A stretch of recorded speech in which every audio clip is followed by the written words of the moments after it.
Brett will be joining in just a moment. So thank you guys so much for taking the time to chat with us. When we've done this in years past, it's been so great to sit with everybody in a room and say hello in person and whatnot and see your faces. Right now, I'm just looking at my computer screen, obviously. But in the world we live in now, this is probably the next best thing out there. So my name is Sam. I'm the president here at Circle and one of the owners of the agency.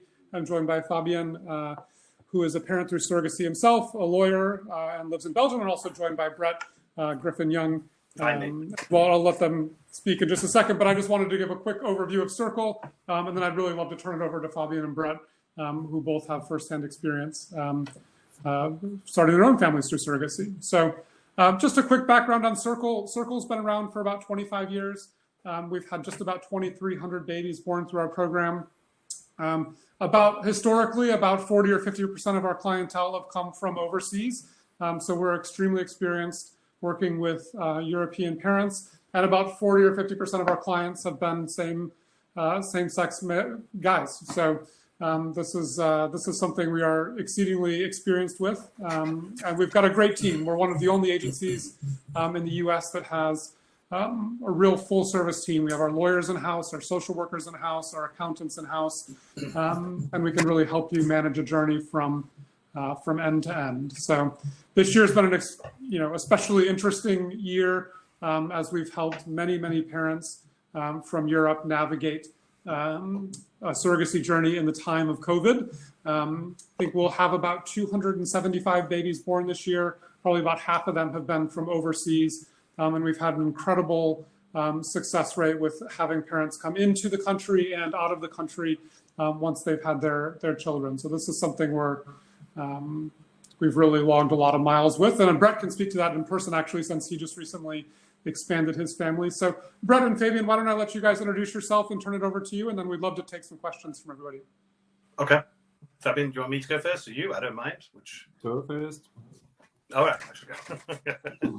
Well, I've had the baby most recently. So, I'm one of the intended parents that Sam has mentioned that was impacted by COVID. My son is just over 3 months old now. He was born the end of July in Dallas, Texas. So he is what we refer to as a COVID baby these days. And yeah, it was an interesting time for us because we have two older children. I was trying to see if you can see my kids in the background there. They're both taken when they were 3. But my oldest is almost 11, Sebastian. My daughter is almost 8, Georgiana. And then because we're absolutely insane, we decided to have a third baby. And my little one is Frederick, and he is now 3 months old, as I said. So for us, we've got an anniversary coming up. The 15th of November was the transfer date for us for Frederick.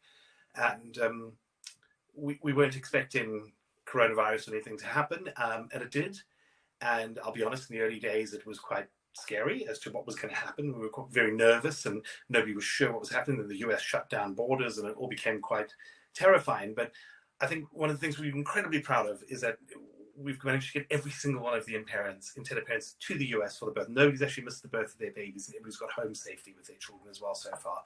So I think it's something we are very, very proud of. And I'm one of those parents. We left when my son was 3 weeks old, and we managed to come back safely to the UK, and everything has been absolutely fine. So I used Circle for my first journey for Sebastian. And then when he was about 6 months old, I approached Circle and said, you need someone in Europe. Because at that point, nobody was talking about surrogacy in Europe. And I just kind of felt really passionate about what we'd done. And I wanted to be somebody who was willing to share our story and to say, listen, it's not impossible for gay men to have children. It's certainly not impossible to do it in the US. And from a social perspective, when you get back to Europe, we had no issues whatsoever. And I wanted to share that. So I've been with Circle for just over 10 years now. There's no getting rid of me now, I'm afraid, Sam. And then my daughter, we actually adopted here in the UK when she was 8 months old. And then obviously Frederick, we had through the Circle program again now. So my husband and I have been together for 20 years now. And 3 kids, and that's my story. We're done. I know Sam has asked when we're going to start working on number 4. I think if I was 10 years younger and a lot wealthier, it would be on the cards. But no, we're done with our 3 kids now. So that's my story, and I'm willing to answer any questions. I really am an open book, so feel free to ask anything you wish. Fabien, over to you. Tell us about yours. So my name is Fabien. I'm French and Belgium. I'm based in Brussels. I come Paris and to France quite often before the crisis, and I hope really soon as well. We did with my husband 2 surrogacies at Circle. The first one was we joined a Circle in September 2013, and our daughter was born 17 months after in January 2015. And it's the regular time you can expect at Circle, something between 18 months till 21 months in total. So it was pretty fast. We came to Belgium, in fact, because we wanted to adopt. I think it's common to think about adoption as well, but we didn't succeed. Surrogacy was still an option for us, and we really enjoy to have this door open. Otherwise, it was the end of a plan to become parents. And when we joined Circle, well, we went on the tracks. And after 9 months of preparation, we were pregnant. And this is amazing. It's a lifetime experience to be pregnant and to wait for your baby.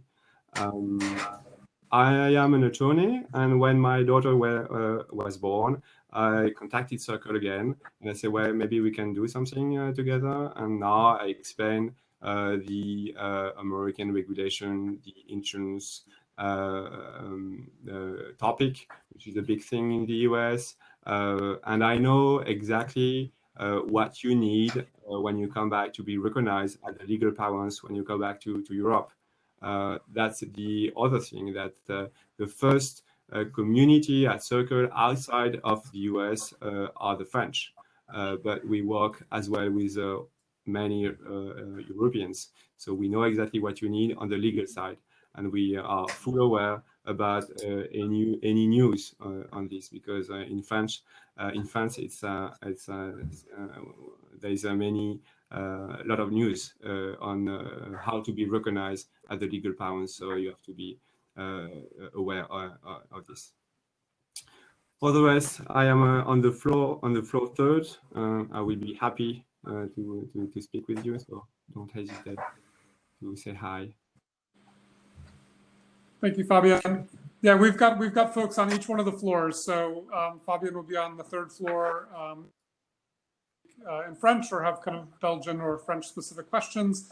Brett will be on the second floor, and I'll be kind of milling around, but we'll also have Anthony on the fourth floor, and then Scott will be on the fifth floor talking just about the cost of the journeys specifically. So if you have questions about costs, fifth floor with Scott is the way to go. If you have any questions right now, we'd love to have it, put it in the Q&A. Yeah, there is one question in the Q&A. Yep. Is this because things are included that are not for other providers? You do things with more quality. I think you've answered the question there with your question, in all honesty. And if you want to go and have a word with Scott, he's actually currently on the second floor, but he will be back on the fifth floor. He will go through the cost with you in a bit more detail. But yes, we are a full service agency. We're a gold standard agency. We're exceptionally good at what we do. As I said to other people, we're not the cheapest, but we're not the most expensive either. I think as far as reliability is concerned and service, you'd be hard pressed to beat Circle. Yeah, I think the thing to consider on the cost, Stein, and thank you for the question, is most agencies are going to quote you a variable cost program. So you'll pay kind of whatever the variable costs are associated with the journey. But when they quote you that cost, they give you the best case possible scenario. One transfer, one surrogate, low travel cost, et cetera. Circle prices our programs completely differently than any other provider. Here, we will just quote you a fixed price, and that will be the price that you will pay, and we will stick with you until you go home with a child.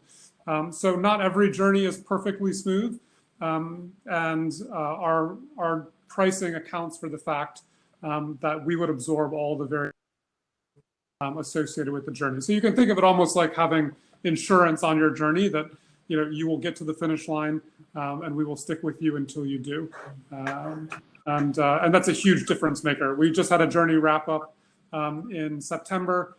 where Circle went into our pocket, I think, for $75,000 because they had, a failed transfer or two, and I think they had a miscarriage as well, and so we were able to help them get to the finish line still, even with a lot of variability. So another question: is it possible to do the process remotely or with little travel due to coronavirus? Absolutely. Yeah. Absolutely. So we would love to talk to you in detail about what that looks like, but we can partner with an IVF clinic to do most of the work in Europe. And then you only need to be here really at the end of the journey when the baby is born, which, would be 15 months from now or something like that, 14 or 15 months from now, perhaps. And so, yes, we can certainly help with that. Another question: are there less surrogate candidates this year with coronavirus? Yes, there are. We are probably the most selective agency in the country with regard to the women that we bring aboard. We only accept about 1.5% to 2% of our applicants, and it has been harder to find surrogates this year. So we still find a lot, but it's been a little bit more difficult. Is the remote program more expensive? Was another question that Stein just asked. No. Our fees are always the same. Our fees are always the same. There might be some extra costs associated with the program. I think some, the IVF clinic. Especially for gay men, that some of those costs are kind of against the travel costs of you traveling to the US to do your sperm work versus right. doing it in Europe somewhere and shipping them across. The shipping costs might be a little bit more expensive than a flight, but it's not huge sums of money that changes. I'm just aware of the little yellow bar across the top there. We've got very little time left. Yep. Come and talk to us on level 2, 3, or 4, or 5. You'll find Circle people there. We can ask these questions and we won't run out of time. Yep. With the waiting list to identify a surrogate right now, Sam, what's that current wait time? Is it about 6 months? It's probably about 5 or 6 months. That's 6 correct. months. Yep. Yeah. And so if you have to do an egg donor journey, you can do the egg donor journey while you're waiting that 5 or 6 month period. So the egg donor journey is going to take 3 or 4 months. So you can run those processes at the same time. And then I see a question. Pardon? As in, Stein, you're most welcome. You say thank you for the kind answers. The other question here, what do you mean by full service? So many agencies will outsource a lot of portions of their journey. They'll outsource the legal work to somebody else. They'll outsource the social work, evaluation. They might outsource the trust management or escrow management to somebody else as well. So Circle is one of the few agencies that all of our service providers are in-house, and we help really from end to end with the entire journey. So us plus an IVF clinic